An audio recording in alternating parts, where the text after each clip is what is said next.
Ness-ana TV. Ndewo na ụmụ akwụkwọ, anyị si na isiokwu anyị taa bụ gịnị? Anụ ụlọ, kwuo ya. N'olu bekee akpọ ya gịnị? Domestic animals. Today we are going to be talking about domestic animal in Igbo language. Anụ ụlọ, can you say that? Anụ ụlọ, kwuo ya ọzọ. Anụ ụlọ, ndewo. Nke izizi anyị nwere ebe a bụ gịnị? Ọkụkọ, kwuo ya. Ọkụkọ n'asụsụ bekee akpọ ya gịnị? Fowl. Ọkụkọ. Ehi. Ehi. That is what? Cow. Ehi. Ewu. Ewu. Goat. Ewu. Ndewo. Ezi. Ezi. Pig. Ezi.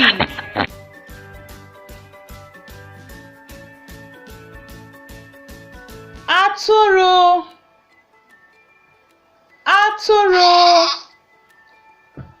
Sheep. Atụrụ.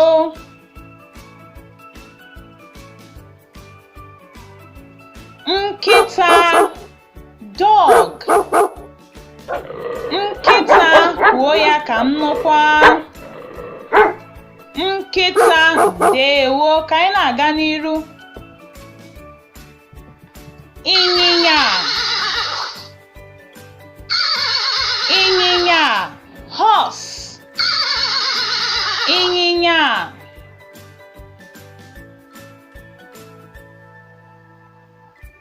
Ọbọgwụ.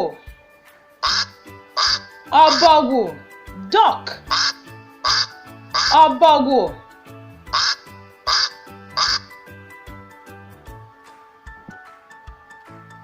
Nwamba.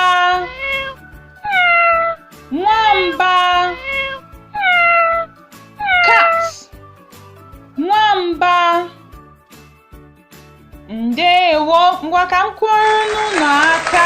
Ụmụ mara mma. Ngwa ka anyị gụkwa ya ọzọ ka anyị nwee ike ghọta. Ọkụkọ, kwuo ya.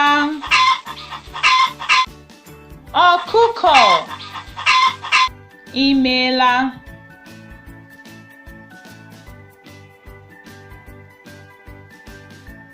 Ehi.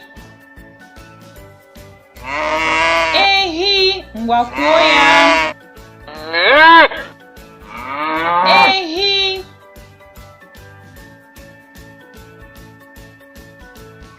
Ewu. Ewu. Ewu.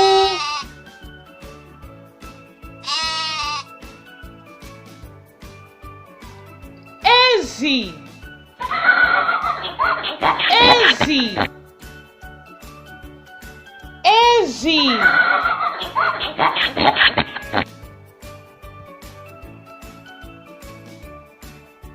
Atụrụ.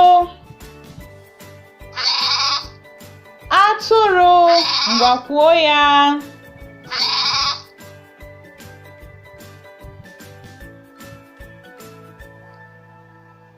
Nkịta. Nkịta. Nkịta.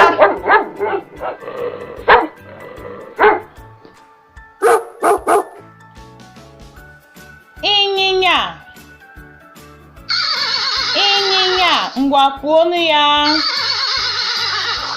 Ọzọ. Ịnyịnya. Ọbọgwụ. Ọbọgwụ.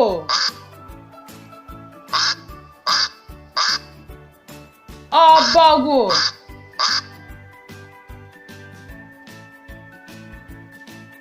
Nwamba. Nwamba, ngwa kwuo ya. Nwamba, ndeewo, ka m kụọrọ n'unu aka ọzọ.